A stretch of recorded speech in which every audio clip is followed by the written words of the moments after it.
ने साथ छोड़ा, ममता ने मुख मोड़ा, अब दिए पे ये दुख बढ़ने लगा। पर हिम्मत न हार, मन में मरना विचार, अत्याचार की हवा से लड़ने लगा। सर उठाना या झुकाना, या भलाई में मर जाना, घड़ी आई उसके भी इम्तिहान की। ये कहानी है जिए की और तूफान की।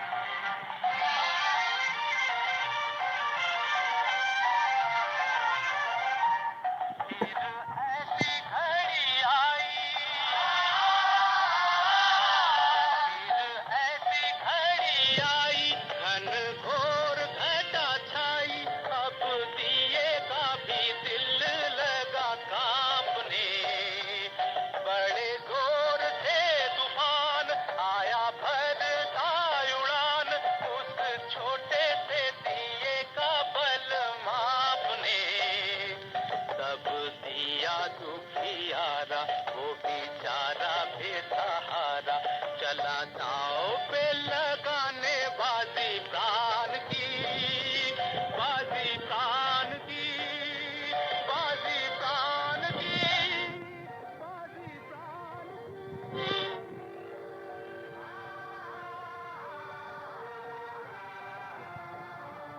चला दांव पे लगाने बाजी प्राण की।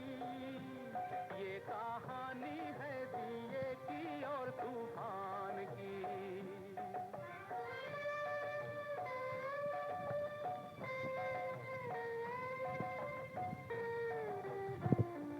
लड़ते लड़ते वो थका, फिर भी बुझ ना सका, उसकी जोत में था बल रे सच्चाई का।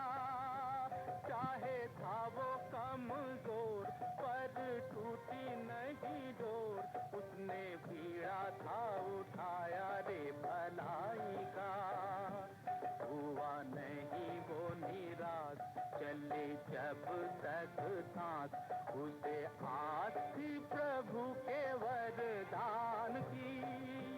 ये कहानी है दिए की और तूफान की।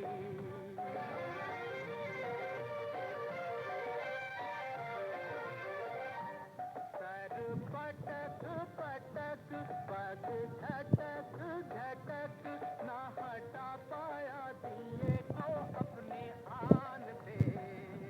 बार बार बार कर, अंत में हार कर, तूफान भगा दे मैदान से। अत्याचार से उभर, जली जोत अमर, रही अमर निशानी बलिदान की। ये कहानी है दिए की और तूफान की। निर्बल से लड़ाई बलवान की। ये कहानी है दिए की और तूफान। ओम शांति। आज की मुरली बाप दादा से सुने। बाबा आज क्या कह रहे हैं अपने मीठे मीठे बच्चों को। मीठे बच्चे, तुम्हें गृहस्थ व्यवहार में रहते सभी से तोड़ निभाना है। एक बार बेहद का संन्यास कर 21 जन्म की प्रारब्ध बनानी है। बेहद का संन्यास क्या होता है? मन से, माइंड से सबको छोड़ना नहीं है, बट सबसे डिटैच रहना है। कर्म, इसको यही हमको कर्मातीत अवस्था तक ले जाएगा। मतलब कर्म किया, बट कर्म के फल की इच्छा नहीं की। ये तो गीता में बहुत पहले से भगवान से सुनते आए ना, कर्म किए जा फल की इच्छा मत। तो जितने भी संबंध हैं हम उनसे इच्छा रखते हैं, अपेक्षा रखते हैं। तो उनसे अगर हम डिटैच हो जाए, उस बंधन, मोह के बंधन को तोड़ें, लेकिन रिस्पॉन्सिबिलिटी निभाए, तोड़ सबसे निभाए, तो ना कोई अपमान होगा, ना सम्मान की आशा होगी, ना अपमान में बुरा लगेगा। प्रश्न, चलते फिरते कौन सी एक बात याद रहे तो भी तुम रूहानी यात्रा पर हो। चलते फिरते याद रहे कि हम एक्टर हैं। ये सब ड्रामा हो रहा है। बॉडी कॉन्शियसनेस में समझ में नहीं आता है। एक ड्रामा है, 5,000 वर्ष की मूवी रिपीट होते रहती है। पाप यही याद दिलाते हैं, बच्चे मैं तुम्हें वापस ले जाने आया हूँ। इस स्मृति में रहना ही मन मना भवः मध्याजी भवः है। यही यात्रा है जो तुम्हें बाप, रूहानी यात्रा है जो तुम्हें बाप सिखलाते हैं। प्रश्न, सद्गति के लक्षण कौन से हैं? उत्तर, सर्व गुण संपन्न, 16 कला संपूर्ण। यह जो महिमा है यही सद्गति के लक्षण है जो तुम्हें बाप द्वारा प्राप्त होते हैं। सद्गति तभी होगी जब हम इसी जन्म में पूरे देवता बन जाएंगे। नहीं बने तो फिर से जन्म लेना पड़ेगा, विकर्ण विनाश करना पड़ेगा। तो अभी अब हम लोग को 16 कला संपूर्ण बनना है, सारा 36 गुण लाना है। आज का गाना है, धीरज धर्मन्वा सुख के दिन आए किया है। ओम शांति। बच्चे नंबरवार पुरुषार्थ अनुसार जानते हैं कि अब पुराना नाटक पूरा होता है। दुख के दिन बाकी कुछ घड़ियां हैं और फिर सदा सुख ही सुख होगा। जब सुख का पता पड़ता है तब समझा जाता है यह दुख धाम है। दोनों में बहुत अंतर है। अभी सुख के लिए तुम पुरुषार्थ कर रहे हो अथवा श्रीमत पर चल रहे हो। कोई को भी ये समझाना बहुत सहज है कि अभी बाबा के पास जाना है, वापस जाना है। बाबा लेने आया, ये घर नहीं है, ये कर्म क्षेत्र है, कुरुक्षेत्र है। कर्म करने के लिए हम लोग यहाँ आए थे। सोचें इस पे, कर्म करने वाला क्षेत्र हमारा घर कैसे हो जाएगा? गृहस्थ व्यवहार में रहते कमल फूल समान पवित्र रहना है, तोड़ जरूर निभाना है। अगर तोड़ न निभाया तो जैसे सन्यासियों मिसल हो गए जो तोड़ नहीं निभाते हैं। तो सन्यासी को क्या मिलता है? कुछ नहीं। उनको पवित्रता के लिए भी, शांति के लिए भी जन्म बाई जन्म सन्यास लेना पड़ता है। लेकिन हम लोग को एक ही टाइम सन्यास लेना पड़ता है। तो अगर तोड़ नहीं हमने निभाया अपने परिवार से तो हम सन्यासियों जैसे हो गए जिनको कुछ नहीं मिलता। जो तोड़ नहीं निभाते हैं उनको निवृत्ति मार्ग अथवा हठयोग कहा जाता है। अब देवी देवता धर्म है गृहस्थ धर्म। गृहस्थ धर्म में अगर हम नहीं रहे, गृहस्थ धर्म में रहकर पवित्र ना बने तो हम देवी देवता गृहस्थ धर्म में कैसे जाएंगे? अभी भगवान राजयोग सिखलाते हैं जो हम सीखते हैं। भारत का धर्म शास्त्र है गीता, सन्यासियों का है हठ योग। घर बार छोड़ जंगल में चले जाना। उन्हों को जन्म बाय जन्म सन्यास करना पड़ता है। उन लोग को प्योर रहने के लिए, शांति लेने के लिए जन्म बाय जन्म सन्यास करना पड़ता है। लेकिन हम लोग को जो भगवान के बच्चे बने इस एक आखिरी जन्म में माइंड से सन्यास करते हैं, माइंड से डिटैच होते हैं और फिर उसके बाद क्या मिलता है हमें? 21 जन्म सुख का वर्षा मिलता है। तो सन्यासी हर जन्म सन्यास करते हैं ताकि उनको सुख मिले। तो कितना ज़्यादा हम खुशी होना चाहिए इस बात का। उन्हों का है हद का सन्यास, तुम्हारा है बेहद का सन्यास। तुम्हारे राजयोग का तो बहुत गायन है। भगवान ने राजयोग सिखाया था। भगवान उचित उच्च को ही कहा जाता है। श्री कृष्ण भगवान हो न सके। बेहद का बाप है ही निराकार। बेहद की बादशाही वही दे सकते हैं। यहाँ गृहस्थ व्यवहार से नफरत नहीं की जाती। बाप कहते हैं ये अंतिम जन्म गृहस्थ व्यवहार में रहते पवित्र बनो। पतित पावन कोई सन्यासी को कह नहीं सकते। वह भी पावन दुनिया चाहते हैं। वह दुनिया है एक जिसके लिए पतित पावन बाप को बुलाते हैं। जबकि वह गृहस्थ व्यवहार में ही नहीं है तो देवताओं को भी नहीं मानेंगे। वह कभी राजयोग सिखला न सके, न बाप कभी हठयोग सिखला सकते हैं। ये समझने की बात है। तो जो भी सन्यासी हो, कोई भी सन्यासी ऐसा नहीं जो राजयोग सिखला सके, और बाबा हम लोग को सिर्फ राजयोग सिखलाएंगे, हठयोग नहीं। अब दिल्ली में वर्ल्ड कॉन्फ्रेंस होनी है। वहाँ यह समझाना है, लिखित में देना है। लिखित में होगा तो समझ जाएंगे। अब हम हैं ऊंचते ऊंच ब्राह्मण कुल के, वह हैं शूद्र कुल के। हम हैं आस्तिक, वह है नास्तिक। तो भगवान आस्तिक और नास्तिक का दूसरा डिफिनेशन दिया। जिसने भगवान को यथार्थ जाना वो है आस्तिक, और जिसने भगवान को यथार्थ नहीं जाना वो है नास्तिक। तो ना जाना किसने नहीं जाना? पूरी दुनिया नहीं जानती। जाना किसने? ब्राह्मणों ने, ब्रह्मा शिव कुलभूषण ब्रह्मा मुख वंशावली ब्राह्मणों ने जाना। इसलिए हमें बाबा ने आस्तिक बनाया, हम भी क्या थे? नास्तिक। वह है ईश्वर को न जानने वाले, हम है ईश्वर से योग रखने वाले। तो मतभेद है ना। आप ही आकर आस्तिक बनाते हैं, बाप ही आकर आस्तिक बनाते हैं ना। बाप का बनने से बाप का वर्षा मिल जाता है। यह बड़ी पेचीली बातें हैं। पहले तो बुद्धि में बिठाना है कि गीता का भगवान परमपिता परमात्मा है। उसने ही आदि देवी सनातन देवता धर्म स्थापन किया। भगवान ने कौन कौन सा धर्म स्थापन किया है? ब्राह्मण धर्म स्थापन किया और फिर देवी देवता धर्म स्थापन किया, है ना। भारत का देवी देवता धर्म ही मुख्य है। भारतवासी अपने धर्म को भूल गए, इसीलिए ग्लानि हो गई है धर्म की। यह भी तुम जानते हो। भारतवासियों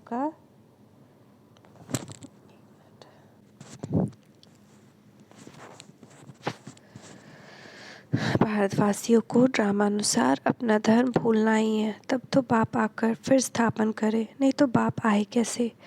कहते हैं जब देवी देवता धर्म प्राय लोप हो जाता है तब मैं आता हूँ। प्राय लोप भी जरूर होना है। कहते हैं बैल की एक टांग टूट गई, बाकी 3 टांगों पर दुनिया खड़ी है। मुख्य हैं ही 4 धर्म। अभी देवता धर्म की टांग टूटी हुई है, अर्थात वह धर्म गुम हो गया है। इसलिए बढ़ के झाड़ का मिसाल देते हैं कि फाउंडेशन सड़ गया, बाकी टालियाँ खड़ी है। तो इनमें भी फाउंडेशन देवता धर्म का नहीं, बाकी मठ पंथ आदि बहुत खरे हैं। तुम्हारी बुद्धि में अब सारी रोशनी है। बाप कहते हैं तुम बच्चे इस ड्रामा के राज को जान गए हो कि सारा झाड़ पुराना हो गया है। कलयुग के बाद सत्य को आना है ज़रूर, चक्र को फिरना है ज़रूर। बुद्धि में रखना है कि अब नाटक पूरा हुआ है, हम जा रहे हैं। चलते फिरते याद रहे कि हमको वापस जाना है। मन मना भव मध्याजी भव का भी यही अर्थ है। कोई भी बड़ी सभा में भाषण आदि करना है तो यही समझाना है। क्या समझाना है? परम पिता परमात्मा फिर से कहते हैं, हे बच्चे, देह सहित देह के सब धर्म त्याग, अपने को आत्मा समझ बाप को याद करो तो पाप दग्ध होंगे। मैं तुमको राजयोग सिखलाता हूँ। गृहस्थ व्यवहार में रहते कमल फूल समान बन मुझे याद करो, पवित्र रहो, नॉलेज को भी धारण करो। अभी सब दुर्गति में है। सतयुग में देवताएं सदगति में थे, फिर बाबा आकर सदगति करते हैं। सर्व गुण संपन्न, 16 कला संपूर्ण, यह है सदगति के लक्षण। यह लक्षण कौन देते हैं? बाप। उनके फिर लक्षण क्या है? वह ज्ञान का सागर, शांति का सागर है। उनकी महिमा बिल्कुल अलग है। ऐसे नहीं, सब एक ही है, एक बाप है। हम सब आत्माएं बच्चे हैं। अब नई रचना रची जाती है। हम प्रजापिता ब्रह्मा की सब औलाद है, परंतु वो लोग इन बातों को समझ नहीं सकते। ब्राह्मण वर्ण सबसे ऊंच है। भारत ही वो में वर्ण गाए जाते हैं। 84 जन्म लेने में इन वर्णों से पास करना होता है। ब्राह्मण है ही संगम पर, और कहीं ब्राह्मण नहीं है। जो सब बनाया हुआ है वो तो शूद्र हैं एक्चुअली। अपने आप सारे लोग अभी शूद्र हैं। जो ये ज्ञान लेते हैं वही ब्राह्मण हैं। और ब्राह्मण में भी जो देते हैं, बस 7 दिन का कोर्स करके सो गए तो वो ब्राह्मण नहीं हुए।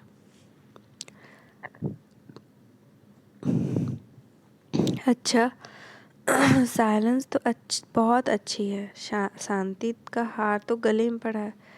अब सबको साइलेंस बहुत अच्छा लगता है और शांति बहुत अच्छा लगता है। तो शांति हम लोग कहाँ ढूंढते हैं? बाहर। मगर वो है कहाँ? हम ही तो शांत हैं, हमारा ही तो वो गुण है, शांत स्वरूप आत्मा है। हम अपने ही गुण भूल गए, यानी कि गले में माला था और शहर में ढिंढोरा पिटा दिया। तो बाबा कह रहे हैं शांति का हार तो गले में पड़ा है। एक रानी की कहानी है ना, वो गले का हार शहर में ढूंढ रही थी, गले में पहनी हुई थी। अब शांति धाम अपना घर बहुत याद पड़ता है, चाहते सब हैं शांति घर में जाए, परंतु रास्ता कौन बताए। शांति के सागर बाप के सिवाय कोई बता ना सके। बाप की महिमा अच्छी है, शांति का सागर, आनंद का सागर, मनुष्य सृष्टि का बीज रूप। कितना रात दिन का फर्क है। कृष्ण को सृष्टि का बीज रूप कह न सके, बाप की महिमा ही अलग है।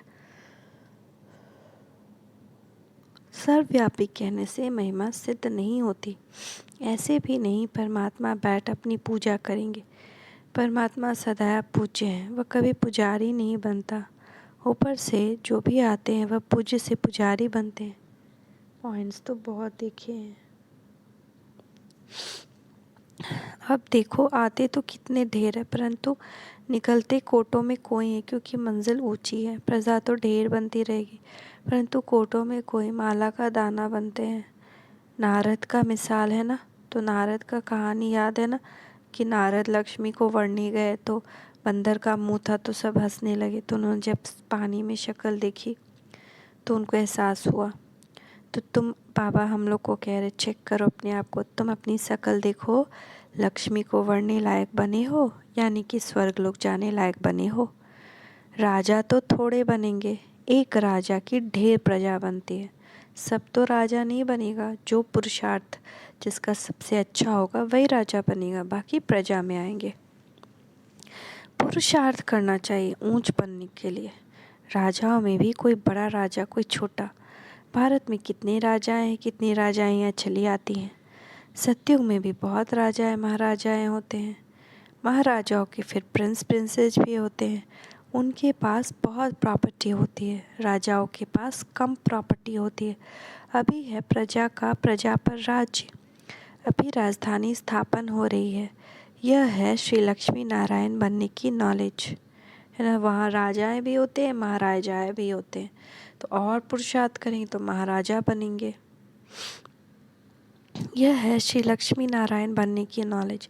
उसके लिए ही तुम पुरुषार्थ कर रहे हो। पूछते हैं लक्ष्मी नारायण का पद पाएंगे व राम सीता का, तो सब कहते हैं लक्ष्मी नारायण का, बाप से पूरा वर्षा लेंगे। वंडरफुल बातें हैं, और जगह यह बातें नहीं है, न कोई शास्त्र में ही है। अब तुम्हारी बुद्धि का ताला खुला है। बाप समझाते हैं चलते फिरते अपने को एक्टर समझो। अब हमको वापस जाना है, सदैव याद रहे। इसको ही मन मना भव मध्याजी भव कहा जाता है। बाप खड़ी खड़ी याद दिलाते हैं, बच्चे तुमको वापस ले जाने आया हूँ। यह है रूहानी यात्रा, यह बाप के सिवाय कोई करा न सके। भारत की महिमा भी करनी, यह भारत होलीएस्ट लैंड है। सर्व के दुख हरता सुख करता, सबकी सदगति दाता, बाप का बर्थ प्लेस है। वही बाप सबका लिबरेटर भी है। यह बड़े ते बड़ा तीर्थ स्थान है। भारतवासी फल शिव के मंदिर में जाते हैं, परंतु वह बाप को जानते नहीं।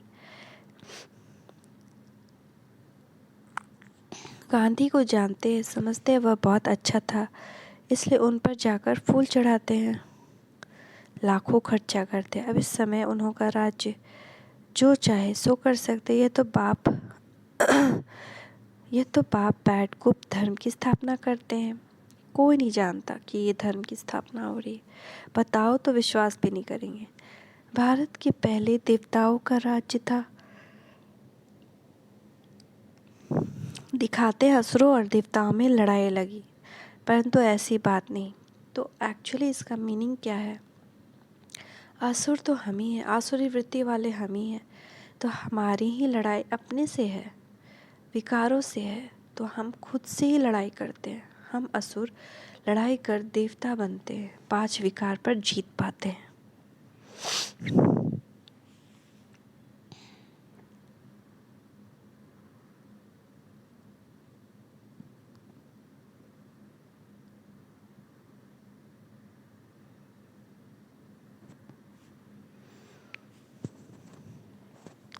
यह युद्ध के मैदान में माया पर जीत पाई जाती है। माया पर जीत तो जरूर सर्वशक्तिमान बाप ही पहनाएंगे। बाप ही रावण राज्य से छुड़ाए राम राज्य की स्थापना कर रहे हैं। बाकी वहाँ लड़ाई आदि की बात होती नहीं। अभी देखो, मनुष्यों में शक्तिवान क्रिश्चियन लोग हैं। वह सब पर जीत पहन सकते, परंतु वह विश्व का मालिक बने यह कायदा नहीं। इस राज को तुम ही जानते हो। इस समय सर्वशक्तिमान राजधानी क्रिश्चियन की है, नहीं तो उन्हों की संख्या सबसे कम होनी चाहिए, क्योंकि लास्ट में है, परंतु तीनों धर्मों में सबसे तीखा है। सबको हाथ में कर बैठे, यह भी ड्रामा बना हुआ है। इन द्वारा ही फिर हमको राजधानी मिलनी कहनी कहानी भी है। दो बंदर लड़े, माखन तीसरे को मिल जाता है। वह आपस में लड़ते, माखन भारतवासियों को मिल जाता है। कहानी तो पाई पैसे की। अर्थ कितना बड़ा है। मनुष्य एक्टर होते भी ड्रामा को नहीं जानते, इस ज्ञान को समझते फिर भी गरीब हैं। साहूकार लोग कुछ भी नहीं समझते। गरीब निवास पतित पावन बाप ही गाया हुआ है। अब प्रैक्टिकल में पाठ बजा रहे हैं। बड़ी बड़ी सभाओं में तुमको समझाना है। विवेक कहता है कि धीरे धीरे वाह वाह निकलेगी, लास्ट मोमेंट में डंका बजना है। डन डन डन डन डन डन, आ गए भगवान, आ गए भगवान, सबको पता चल जाएगा। अभी तो बच्चों पर गृहचारी बैठती है, लाइन क्लियर नहीं है, विघ्न पड़ते हैं। जितना पुरुषार्थ करेंगे उतनी उच्च प्रारब्ध मिलेगी। पांडवों को 3 पैर पृथ्वी के नहीं मिलते थे। अभी का ये गायन है, परंतु ये किसको पता नहीं कि वही फिर विश्व के मालिक बनेंगे। तो महाभारत में भी दिखाया जाता है ना कि पांडवों को युद्ध करना पड़ा था। तो वो उन्होंने किससे युद्ध किया था? विकारों से। कुछ कोई कौरवों से युद्ध नहीं किया। कौरव तो उनके भाई थे ना, जैसे कि अभी यादव है यूरोपियन, कौरव है अमेरिकन, तो वो दोनों आपस में ही लड़के मर जाएंगे। 2 बंदर की कथा भगवान सुनाते हैं। लेकिन पांडवों ने किससे लड़ाई की? विकारों पर जीत पाए और फिर विश्व के महाराजन बने।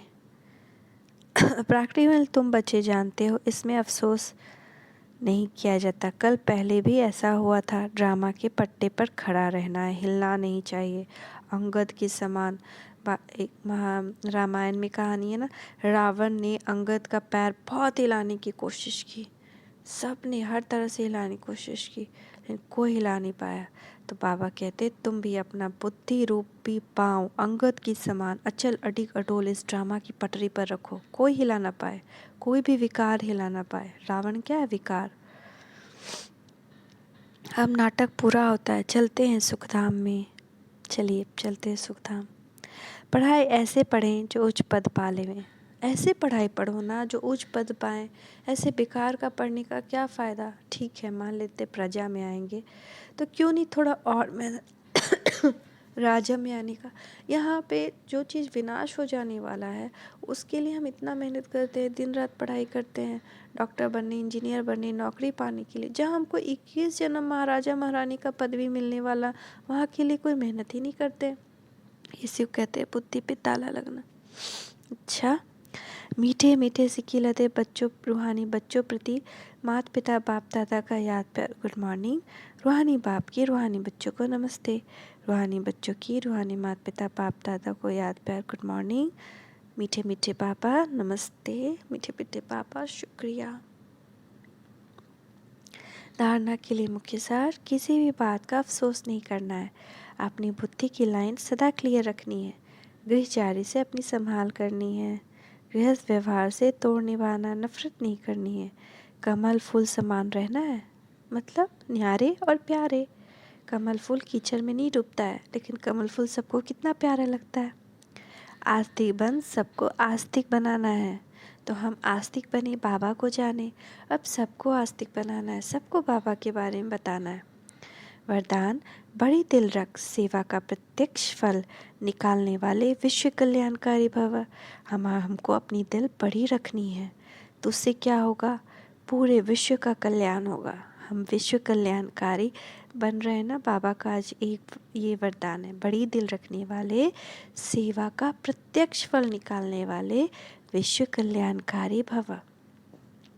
जो बच्चे बड़ी दिल रखकर सेवा करते हैं तो सेवा का प्रत्यक्ष फल भी बड़ा निकलता है। कोई भी कार्य करो तो स्वयं करने में भी बड़े दिल और दूसरे के सहयोगी बनाने में भी बड़े दिल हो। स्वयं प्रति व साथ ही सहयोगी आत्मा प्रति संकुचित दिल नहीं रखो। बड़े दिल रखने से मिट्टी भी सोना हो जाती है, कमज़ोर साथी भी शक्तिशाली बन जाते हैं, असंभव सफलता संभव हो जाती है, विशेषताएं ट्रांसफ़र होती है। बाबा ने कहा है, बाबा पारसमणि है और हम सब मास्टर पारसनाथ, हम सब मास्टर पारसनाथ। मतलब जैसे बाप ने हमें टचिंग दे करके सोना बनाया, हमें भी अपनी टचिंग से, अपने व्यवहार से, अपने आचरण से दूसरों को सोना बनाना है, कमज़ोर को शक्तिशाली बनाना है। उससे क्या होगा? असंभव सफलता संभव हो जाएगी। इसके लिए मैं की बलि चढ़ा दो। मैं ये हूँ, मैं वो हूँ, ये मेरा है, वो मेरा है। इवन अपना कुछ भी नहीं है, जो भी हमारे साथ हमारा कार्मिक अकाउंट है। तो बड़े दिल वाले विश्व कल्याणकारी बन जाएंगे। स्लोगन, कारण को निवारण में परिवर्तन करना ही, कारण को निवारण में परिवर्तन करना ही शुभ चिंतक बनना है। मातेश्वरी जी के अनमोल महावाक्य। तुम माता पिता हम बालक तेरे, तुम्हारी कृपा से सुख घनेरे।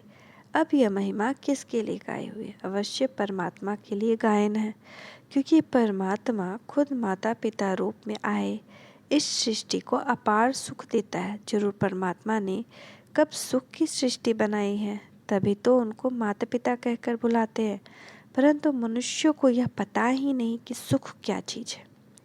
अब इस सृष्टि पर अपार सुख थे, तब सृष्टि पर शांति थी, परंतु अब वो सुख नहीं है। अब मनुष्य को यह चाहना उठती है कि अवश्य है कि वो सुख हमें चाहिए, पर कोई धन पदार्थ मांगते हैं, कोई बच्चे मांगते हैं, कोई तो फिर ऐसे मांगते हैं कि हम पतिव्रता नारी बने। हर एक की चाहना तो सुख की ही रहती है ना। तो परमात्मा भी कोई समय उन्हों की आस अवश्य पूर्ण करेंगे। तो सतयुग के समय जब सृष्टि पर स्वर्ग है तो वहाँ सदा सुख है, जहाँ स्त्री कभी विधवा नहीं बनती, तो वो आज सतयुग में पूर्ण होती है, जहाँ अपार सुख है। बाकी तो इस समय है ही कलयुग। इस समय तो मनुष्य दुख ही दुख भोगते हैं। बाकी जब मनुष्य अति दुख भोगते हैं तो कह देते हैं कि प्रभु का भाना मीठा करके भोगना है। परंतु जब स्वयं परमात्मा आकर हमारे सारे कर्मों का खाता चुकता करता है, तभी हम कहेंगे, तुम माता पिता हम बालक तेरे। अच्छा, ओम शांति, ओम शांति, ओम शांति। बाबा तो बोलते हैं, अच्छा 3 मिनट की मुरली नहीं याद रहती है। चलो क्लास के बाद जाएंगे ना काम काज करने, तो कोई पूछेगा आज मुरली बड़ी अच्छी थी, कहेंगे हाँ बड़ी अच्छी थी, बड़ी ताकत वाली थी। क्या थी? हाँ थी तो सही अच्छी,